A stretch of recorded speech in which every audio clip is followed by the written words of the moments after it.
here with Tyler Sullivan, the founder of BombTech, and I'm here with a special host tonight, filling in for Valentin. I'm with Johnny Vanko. So we're here to interview Tyler tonight and find out more about his story of how he's, mixing being an agency owner and an entrepreneur and an e-commerce founder. So first thing is first, Tyler, this is the question that I ask everyone. How did you get into e-commerce? Total accident. I'm an accidental entrepreneur through and through. There was no expectation to start a golf company. I was competing in like the home run derby of golf called World Long Drive. And so I was trying to hit the golf ball as far as I could. I became obsessed and I started breaking golf clubs. And it wasn't from my pure power, which I wish it was. And I just started tinkering and assembling golf clubs because it was fun. And then I got to a point where I had like 40 different golf driver configurations in my bag. And one of my buddies is like, "What is that?" And I was like, "Oh, I just made it." And he's like, "Can you make me a golf club?" I was like, "Sure." So he's like, "How much?" I'm like, "I don't even know what to charge you." So I like sold him one of my clubs. And I made, from there, I really just made the world's worst website you've ever seen. It had like cartoon characters on it. It was a joke. But my first epiphany happened probably 8-9 months.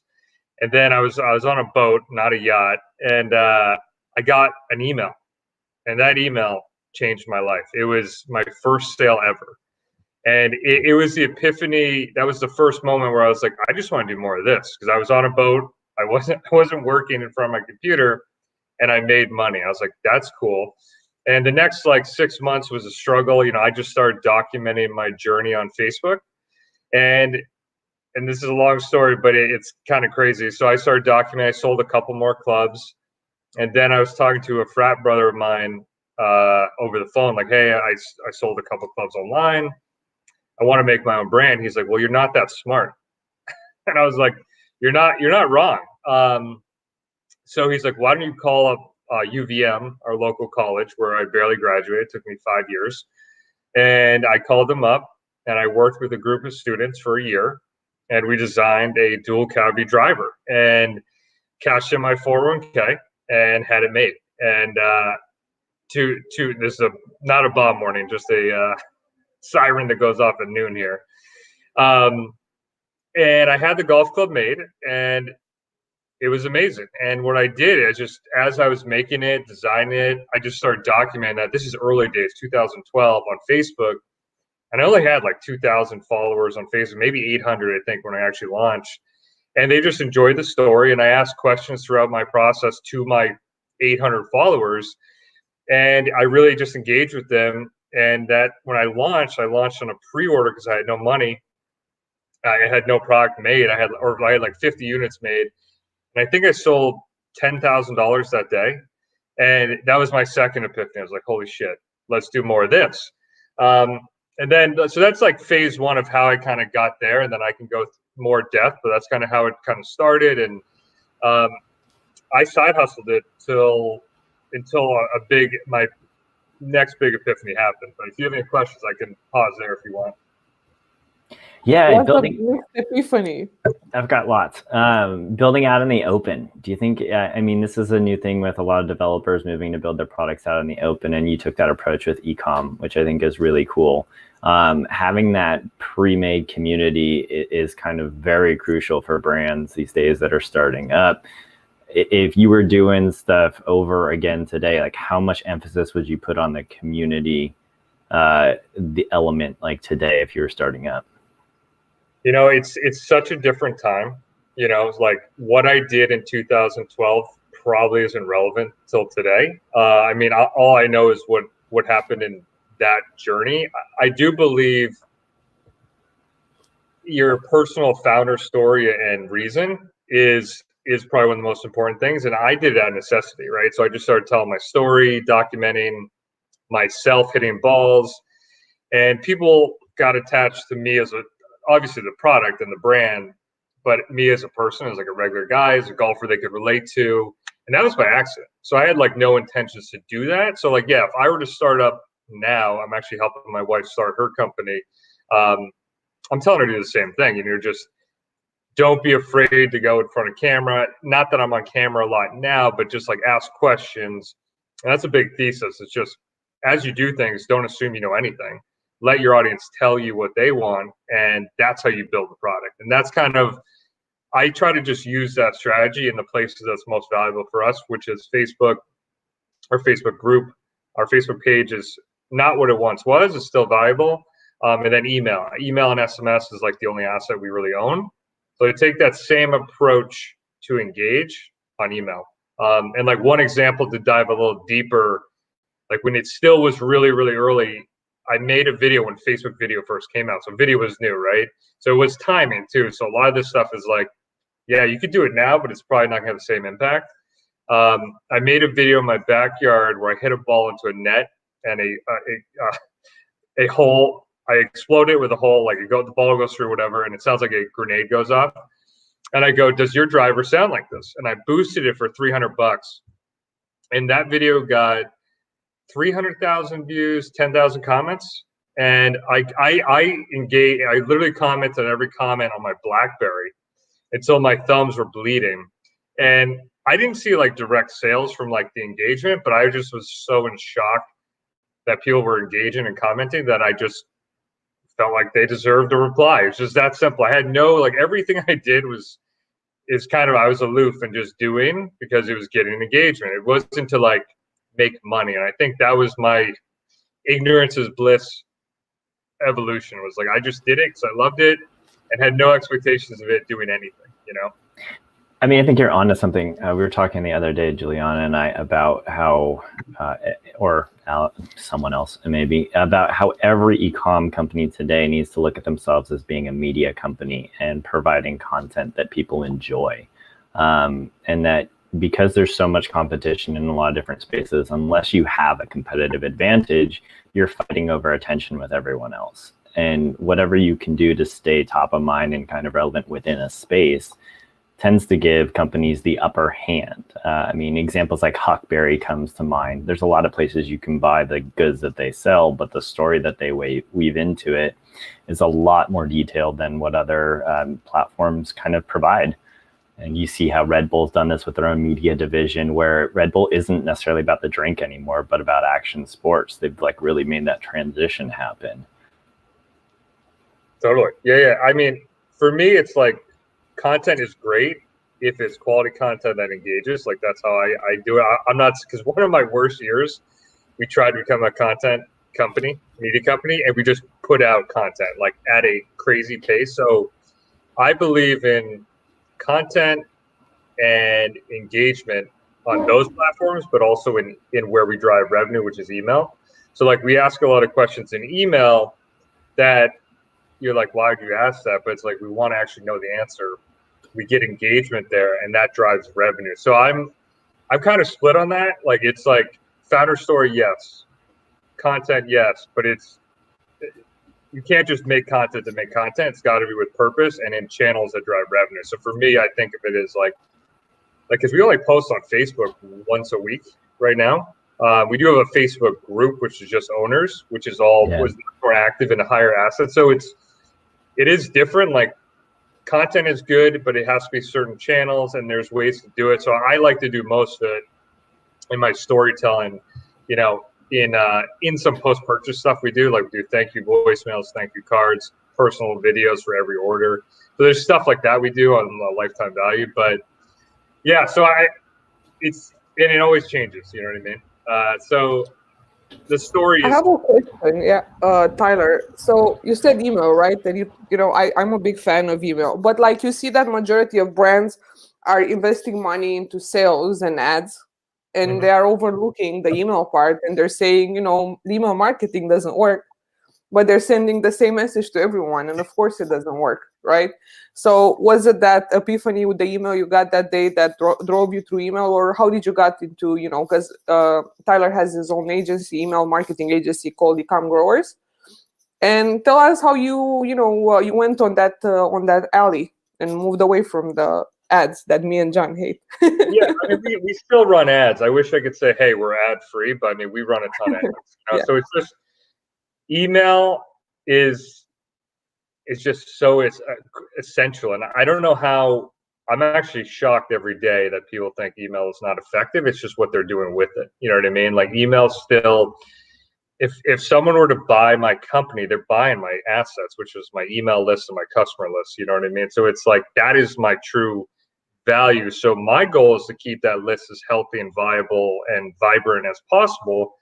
And like that's the part's exciting for me, because like when we get to launch a new product and we can send hype emails, get people engaged and follow up, and you can do days where you do over $100,000 in a day. Yeah, you can do that with ads, but it's going to be, your return's going to diminish. You know what I mean? So like email is really the backbone of any e-com brand. You do need traffic though. So it's a yin and yang. You need both, and email just makes ads work better. And it allows you to profit more. And that's really the end of the name of the game. And I try to think of it in this way, is like, if Facebook ads died tomorrow, or if I got banned from Google SEO, would I survive and sell my $3 million of inventory I just paid for in stock? Yes, because I can email them, I can SMS, text them. Whereas if that wasn't the case, I'd be much more fearful, because I'd be only relying on paid traffic. You know what I mean? So for me, it was freeing my mind, I guess, in terms of how I think of it. What's the right blend, do you think? I mean, you said you run a lot of ads and a ton of ads. Like, what's the right blend between organic traffic and paid traffic? And, which one converts better for you in terms of like email collection and getting them into that system? I think every brand is different. I kind of just I'm really basic. I look at stuff with like not very technical anymore, or micro. I look at a really high level. I'm just like, what's our return ad spend? How hard can we push? If we hit that number, cool. If we're not hitting that number, why? And then for like SEO, I look at that as a long-term play. I do have an SEO company I use, and I just pay them what I think is a reasonable amount. And I don't look at that as like I need a certain ROI from that, which a lot of people like, dude, you're nuts. But I'm more looking at it as a holistic approach, and I know like my total revenue, my total expenses, and for the most part, I'm pretty fixed in variable in my costs. So it's not like I have a lot of overhead. I only have 2 employees, so I can spend on things that may not have a high ROI. But to answer your question, like my mix is, at least the things I look at, is return on ad spend, is what's my number there, and then what's my percent of revenue from email. And depending on what I'm doing, those will change. But I have baseline metrics I always want to hit. So last year we did like 7 million. And of that, 41% of revenue was from email. This year, we're launching very few products. Last year, we launched more. So this year, we're probably going to be 30 to 35%, maybe a little less. But next year, we're launching, potentially, if we get a product line done, if we launch a new version, that's going to be a higher email rev year, right? But I look at it just like in terms of scale. Like, how hard can I push if I hit my metrics? And that just is really my indicator. And we just keep using those variable numbers to spend. And I don't look at it like super technical. It's just like high level, like, are we making money? Well, you just said something really interesting, which was product launches drove revenue. So in the golf industry, obviously everyone's coming out with new products every year. Whether or not they're actually better than the last 5 years, that's questionable. But in terms of customer psychology and the newest best thing that's going to hit the ball farther, be more accurate, be more forgiving, blah, blah, blah, blah, blah. How important are product launches to you guys hitting your revenue numbers on a yearly basis or every couple of years? I mean, if it's a launch year, we know it's going to be a bigger year. You know what I mean? Gotcha. So our approach is probably very different than many with launches. I've got a really interesting angle. I think it's just personally, I only believe in launching new products if they're better. So we don't launch products a lot, which probably hurts our revenue. But like our current 3.0 line, I think we're on year 3. And we're only in version 3 in 9 years. And my real job is I'm a golf club tester.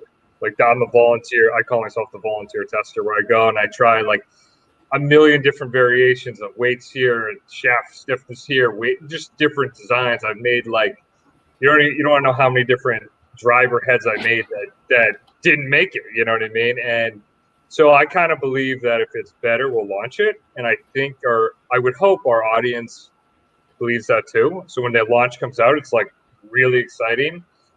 Not to say though, like with our wedges, we've got different colors because it's fun. Yeah. They're not necessarily like better, but they are different and unique. And this year in particular, golf and e-commerce is trending, which has been trending down for 25 years. So people are, I would have never been smart to get into golf. I never intended to get into golf. It's just something I love.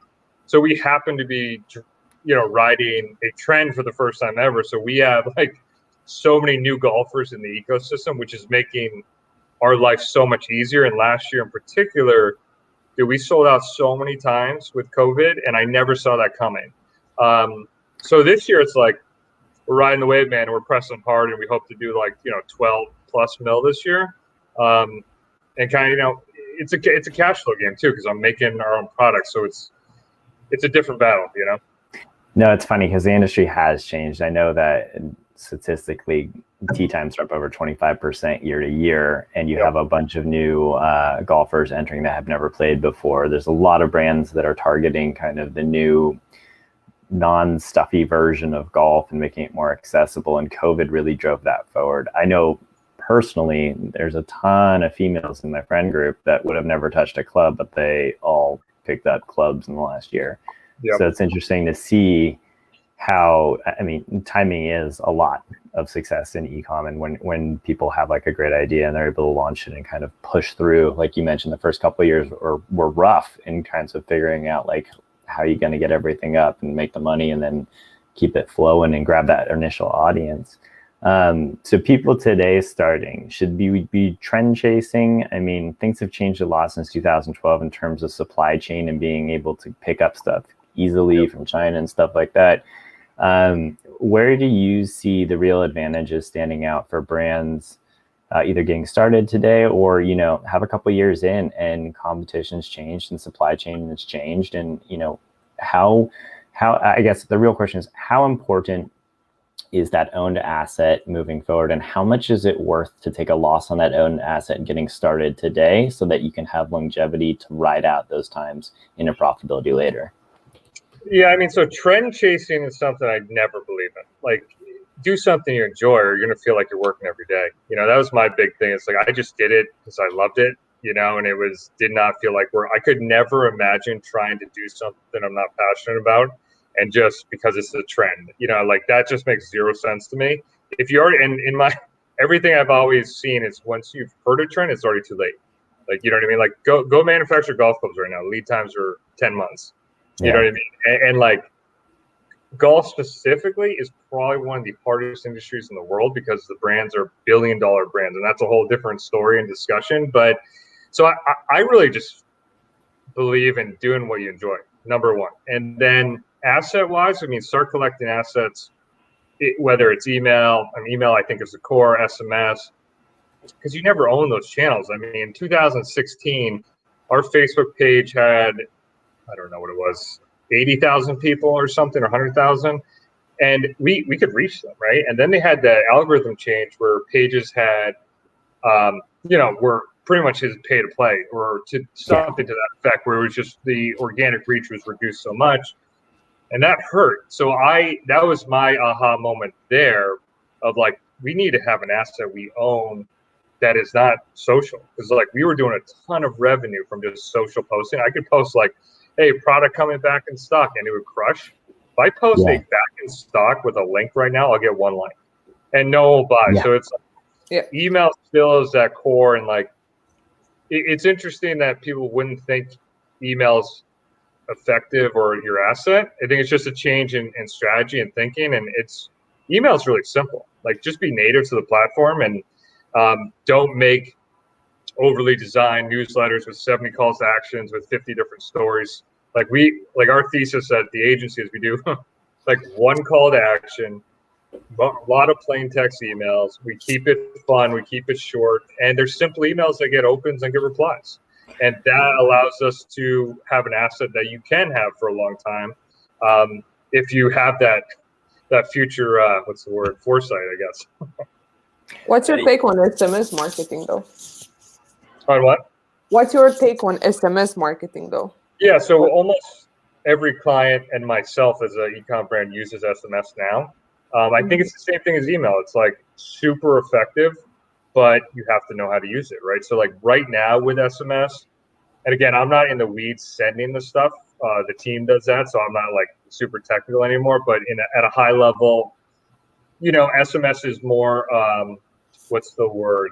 Intimate, if you would. So it's something where we would never blast like we could in email with SMS. Not that we blast, we're pretty tactful and technical with email too.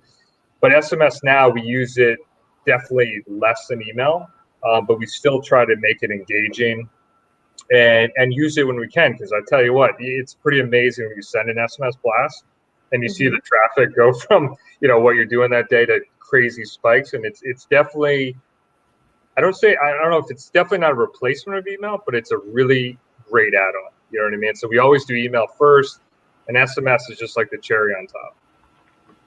So do you get the same return from SMS as you do from email, or is it? We do not. I think if I were to look at the numbers, I think email is still like 70 to 80% of like sent messages, and then SMS is that other percent. And again, the attribution.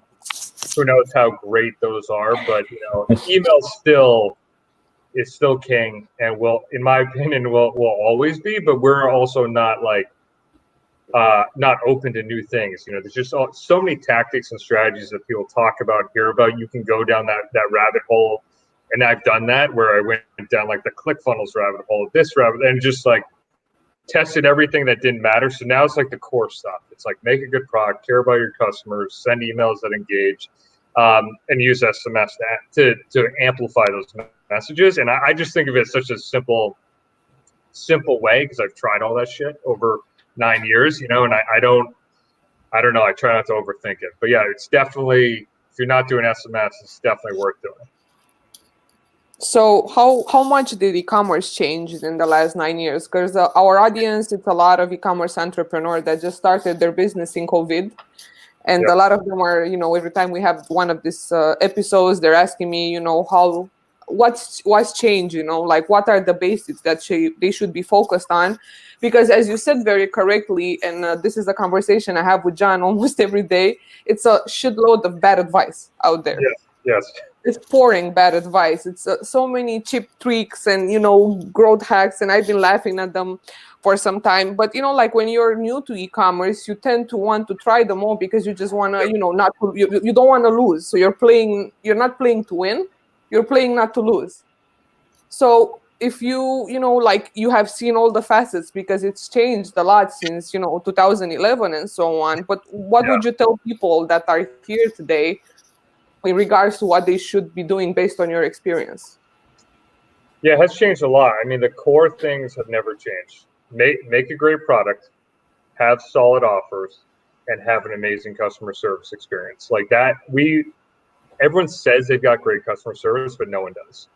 We spend more in customer service than I guarantee anyone does to have an experience that really no one can compete with. And that's how you get real lifetime value, and we did that, and I did that because that's just what I want as a customer, you know what I mean? And like how you get your product and offer out there has changed, but really it's like pretty basic. It's like you need traffic, which is Facebook, Google, Instagram ads. You can do influencers, other tactics, TikTok, whatever. You need traffic. Then you need a back end system, which is email. And really, other than that, it's just making great products and asking questions and engaging and making good content. It's like really not that complicated. And I see just so much confusion with like the tactics. It's like tactical hell and strategic hell of just testing shit, doing this. So like my business, I've set up that I've outsourced all the pillars that are important to the business, and I've outsourced them to people better than myself. So I have a Facebook, Instagram, Google Ads guy who crushes it. I've got my email and SMS agency that I just happen to own. I have a CRO guy who doesn't do tweaks on design. He does messaging tweaks, who kills it. SEO guy who makes the blog post that we got like an optimized blog, whatever, makes the blog post, does SEO. Then I've got a 3PL that does the shipping, and customer service guys that's the only people I have in house is customer service. It's only 2 of them, and their only job is to wow customers at any cost. And really, I'm trying to think. I'm probably missing something, but that's really it. And that allows me to be all the variable in terms of cost and very little overhead, and then really have the core things or core processes with experts in each silo. And if something new comes up, like I just talked to someone at a PR company that seemed like something worth trying, I typically will try to vet them in some way. So if it's something like, if it's an ad guy or someone says like, hey, I've got this concept I want to try, or I'll do your TikTok ads, I'll just say, okay, let's do a 1-hour screen share and I'll pay you for your time. And if you guys teach me something or teach my team something, great. And then we'll hire you. If you teach me nothing, great. I didn't waste an engagement, all this time and effort with you. And really, that's been my way forward, is like, if I think it's really a new channel, new opportunity, or something I'm not doing now, I'll vet them with a 1-hour test. And if they can like beat me or show me something I don't know, you're hired, done, and move on to the next. So that's kind of how I approach business. But it's like, if you do those core things well, you're good. But like as a founder, focus on the product, the offer, the experience, and the story, and let everyone else handle that stuff. You should know. And one caveat is you have to know everything enough to be dangerous to hire and fire properly. And I've made that mistake before. But if you don't know enough, and I did fire my best ad guy ever, and we were at 6x return ad spend because I didn't know enough. So that's the one thing with hiring these experts. You got to know enough to hire and fire. So you mentioned customer support. I used to run customer support for LifeX. We used to get, I don't know, thousands of tickets a week on a regular basis. You keep your support staff in-house, which is something that I made a point to do immediately when I took over customer support, was get rid of our outsourced support that was offsetting our stuff, just so that we could keep like a full flow of information working back through me to the product and everything else. I think it's very tempting for people to outsource support as being like a low level function. And I'd love it if you could talk a little bit more about what kind of data points you're able to pull back from support to better understand your customers, and how you're able to leverage that into using that as like a bedrock and a profit center rather than a cost center, which a lot of people look at it as. Yeah, so I've got a hybrid model. So I've got my 2 guys in-house that are, have a 401k, healthcare paid for. And then I have a outsourced after-hour team. And 90% of what they do is just, they do low ticket volume. And really, they just reply to the customer and like, all right, I sent it to if they can't reply with a saved reply that's already, dialed in, we say, oh, no problem, I'll send it to my manager, Mike, and he'll handle it on Monday. But that's speed. There's 2 theses with customer service. Number 1 is speed. So if they have a real issue, if you can answer really fast, that is 80% of it. And then number 2 is, do you have people that truly understand the brand in a founder perspective way that can wow them? So that's why I have the guys in-house for 80%, but I did want 24/7 coverage. And like, if they're off a day, if we want to go golfing. But yeah, so what my guys do is pretty simple. We have a customer trends tab or workspace in monday.com, like a project management tool.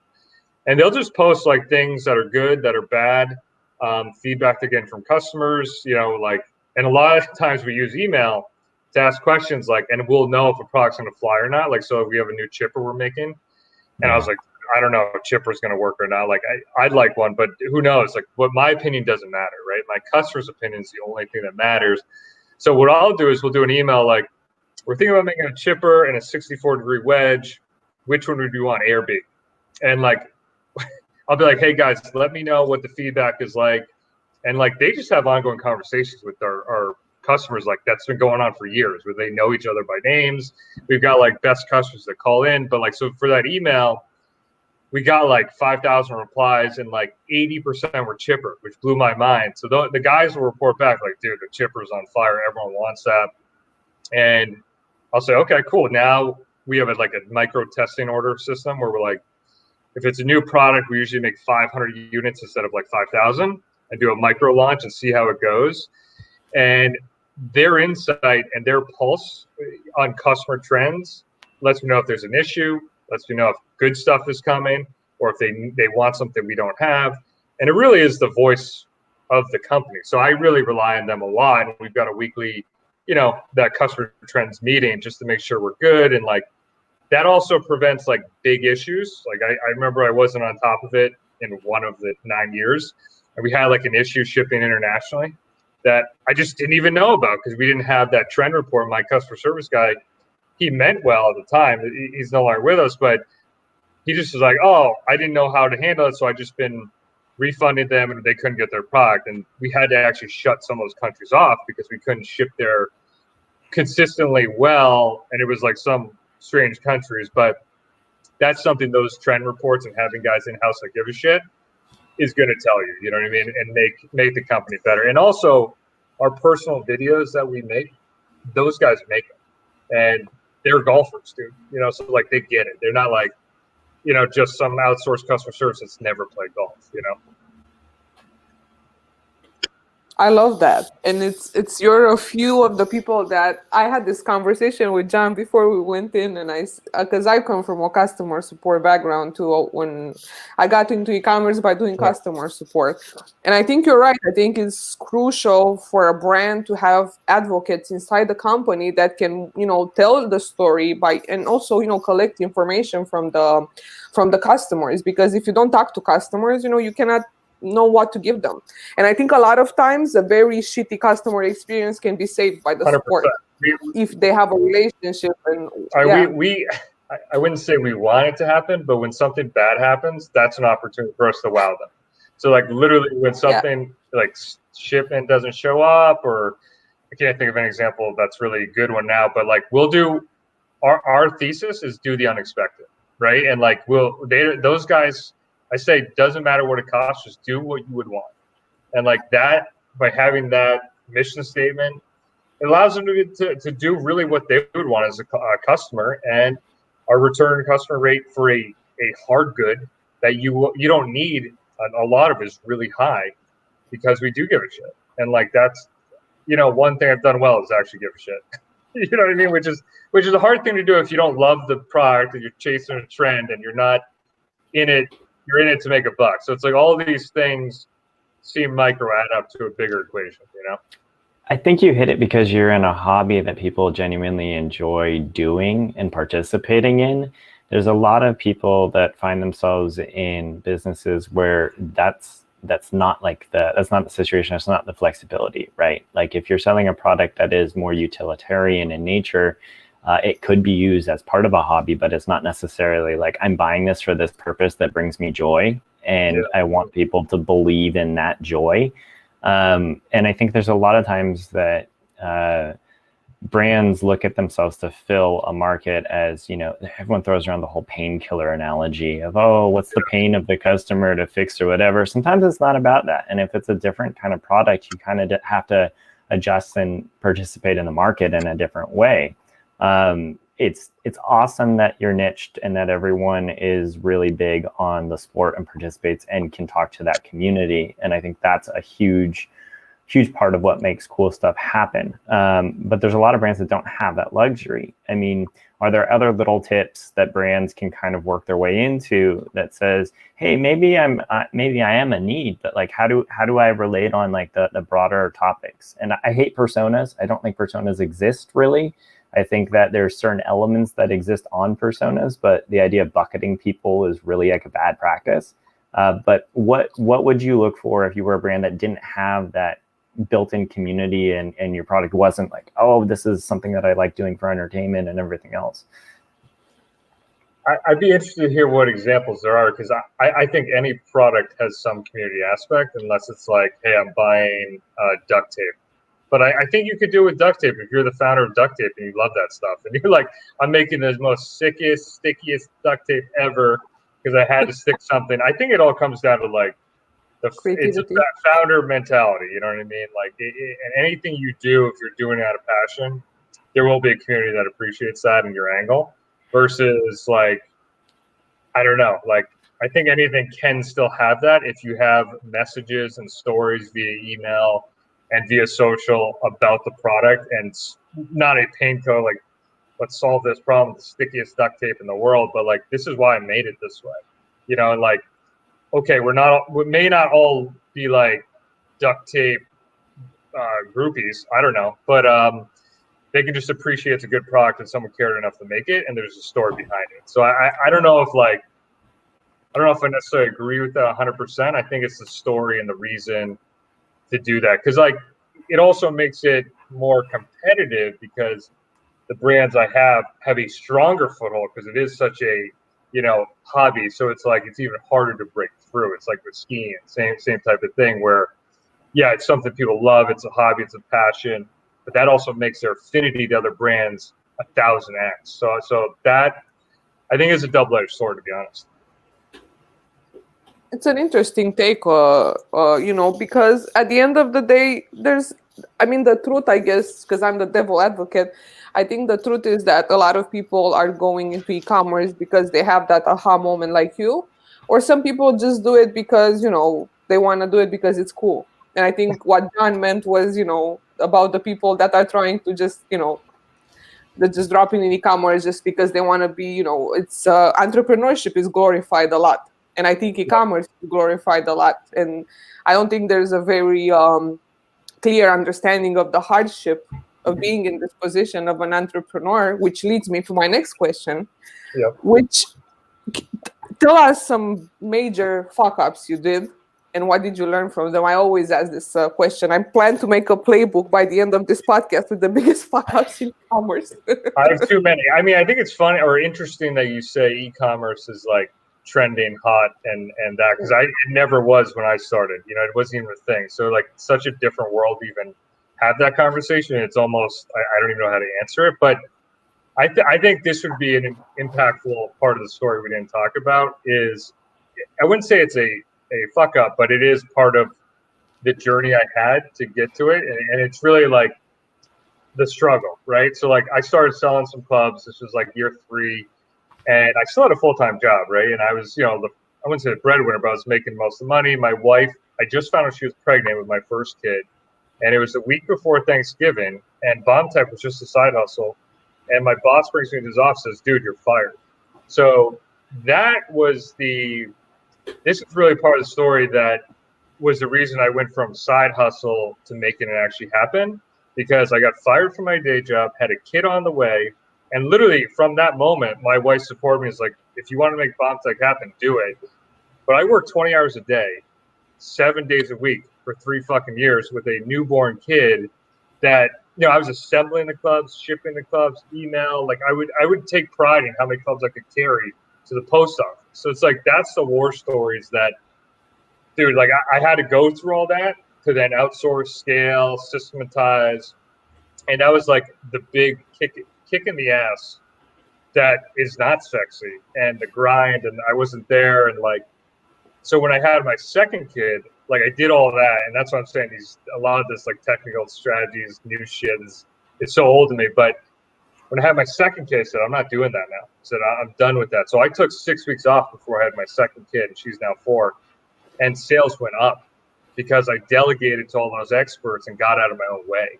So it's like, it took me all those years of doing the wrong stuff to your fuck ups of like, I shouldn't be assembling golf clubs. That was the most stupid thing I could ever do, shipping them myself, doing all this stuff, doing customer service. I talked to so many guys at like 10 o'clock at night while I'm building their club in my basement that I renovated to make golf clubs. It was insane. But that's how I built it. And if you told me back then, you need to hire someone else to do that part, you have to do that, I didn't have the money. And, I wasn't in the right mindset to be there. So I think everyone has their own stage in life and entrepreneurship. And after 2 kids, 1 firing, 9 years deep, I look at stuff. I don't even have Shopify app on my phone. I don't know any of my logins. I just work on the high level stuff, and it's a different world where I used to be obsessed, couldn't stop. And now it's a mature business, and I'm also an old dude now. So I had a lot of fuck ups, but those epiphanies throughout my life and business life allowed it to get to where it's at.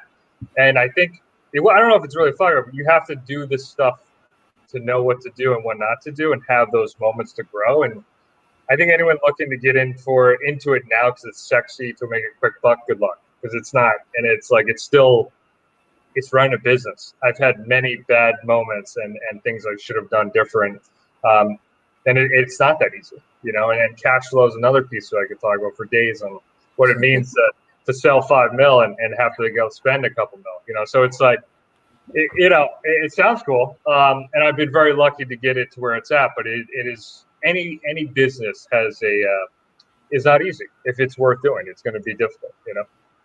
Let's hit on that for a second. Yeah. There's been a move into physical products that take a little bit more to manufacture into doing batch ordering and batch kind of releases, simply because just-in-time manufacturing and shipping is all the rage right now. I come from consumer electronics background, and I've seen that immensely take over in the last 3 years. Everyone is doing batch shipping in order to better understand demand, better forecasts and stuff like that. Are you guys actively, you said you did micro test batches with small amounts of items. Is this the way forward for people? Do you think that this is the new norm for people? I don't know for others, but for me it is. I mean, because I have had many successful launches, but I had one in particular that did not go well. And it was not a golf specific product. It was beer putt, which is like beer pong for golf. And I was like, this is going to be the best product ever. It got 3,000 shares on Facebook organically. Went to launch it. Worst launch ever had. And I didn't realize, this is 2016-ish. I didn't realize all right, guys came to us because the brand is golf clubs. And I know that obviously, but it's I thought anything accessory wise or something fun would translate, and it really didn't. So for me, after that failure, I just, no matter what the product is, if I think it's going to be a hit or not, it doesn't matter.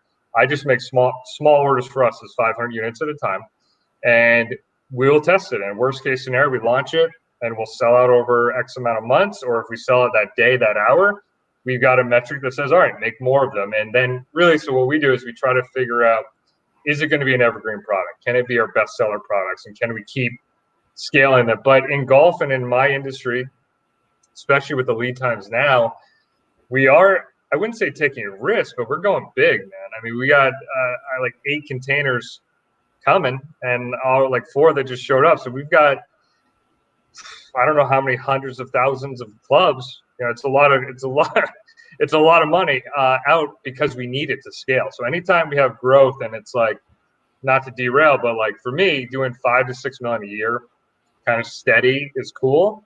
But last year we did 7. This year we're trending to do about 10, 11.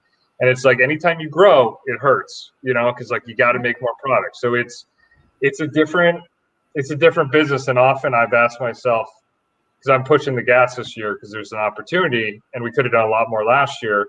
I often ask, what do I want out of business? Do I want that risk, and do I want to keep scaling?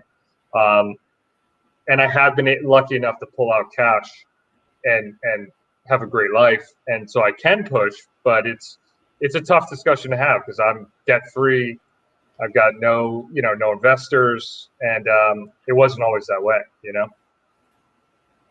It's I like it, and yeah, I mean, the freedom part is the one that makes me ask you a question, but someone else from the audience asked a similar question, and Rashad says that sometimes entrepreneurs can get caught up in doing it all on their own. What was the moment when you knew it was time to get out of your own ways and start delegating roles, which pans into what I was asking? How do you defeat the status quo of being so caught up in your own way? So hard. It's so hard. I think it takes time, and it just takes life events that make you realize what's important. You know what I mean? And it's I still have that internal urgency. I've always had this urgency. I got to keep working, got to keep doing. I got to always be moving, and that does make actually things go slower because you're strangling certain things. Even if I've got an agency that I trust, I may or used to over input. I would control what they want and not let them do what they should be doing and let them run. And for me, it was really a second kid. I don't know how else. I think everyone has to have their own life events to really realize what's important.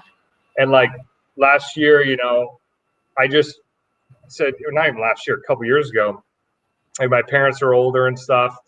And, I just decided, hey, if my dad wants to go skiing on Monday, Wednesday, Friday, I'm going skiing. I don't give a shit. So it's a tough thing to say, but if you have the right people in place, you got to trust them. And it does take time to build a business and have the key people in place. I think that's the hardest part, is to find those siloed experts, build up the infrastructure, and let you do that. Because although I may not be working all the time, it's on my mind. That's the difference too. Like, it is very hard to turn it off. And this last like 2 weeks, I deleted all apps from my phone. I deleted email from my phone. And I was just like 100% there with my kids. And like, I've been doing that a lot anyways. With COVID, I just said, screw it, I'm going to be all in. But now it's like next level. I don't even know where my phone is when I'm at home. And it's like, guess what happened to sales? They're great. You know, it's like if I trust the guys, you got to free yourself. And it is the hardest thing to do when you always want to grow, be better. And for me, it's like, yeah, I'm getting old, man. I'm getting old. I've been doing this a long time. I don't want to work forever. I do enjoy working, but I work on the shit that matters. And like today, I came into the office with my computer. It's the only way I can check email. Is if I come into the office to check my email. So it's like, if an email goes by and I don't reply, sorry. So about that process documentation, that's like the nitty gritty and the hardest part that most people don't do until it's too late. And then they have to go back through and they have to figure everything out. Give us like the top 3 things that you wish you did differently around that, and what you would tell your younger self to do around how important it is to document process in a matter that, like, it doesn't have to be a new fancy system. It could be a Google Doc. It could be a spreadsheet, but what do you make sure, and how do you drill that into everyone that works for you, that if something changes, that they're documenting what they're doing so that it's beneficial to everyone moving forward? I'll tell you, I'm not 100% done. Like, that's probably 90% of what I do now is getting the systems to a point where if I died, and this has been like, I call it hit by the bus syndrome. If I literally got hit by a bus, could someone jump in and run the company? And that's the lens that I'm trying to have with BombTech as well as the agency. And it's been super helpful. So the 90% I work on right now is just every last detail, which is so painful. I just document it. So I use Monday.com, which is a newer thing for me and for the agency. And literally, it's like I try to assign a person or expert to everything we do. If it's not assigned, I hire someone. Like, it's literally that simple. It's like, if I still am doing it, I either say, am I going to do this, or do we not need to do it? If we have to do it, can we automate it? If we can't automate it, then I delegate it, right? And like, that's the system I go through.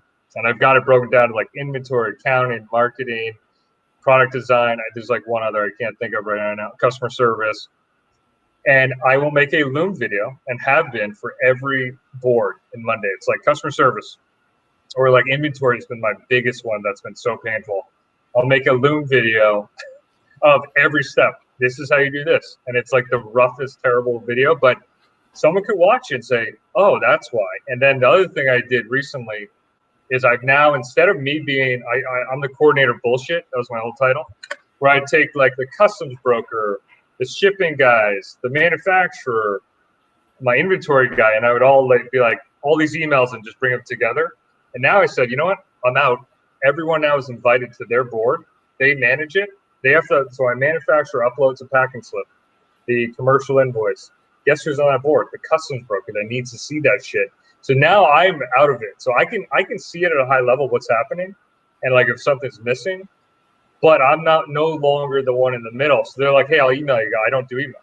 So you say you have to, if you're that important that you have to contact me, and it's a consistent thing, you have a board that you manage and you upload your shit. So like my CRO guys in there, SEO, email, all my product launches, all my product dates, and then there's a video that's like me looking today, like, hey, what's up, guys? This is how you do this.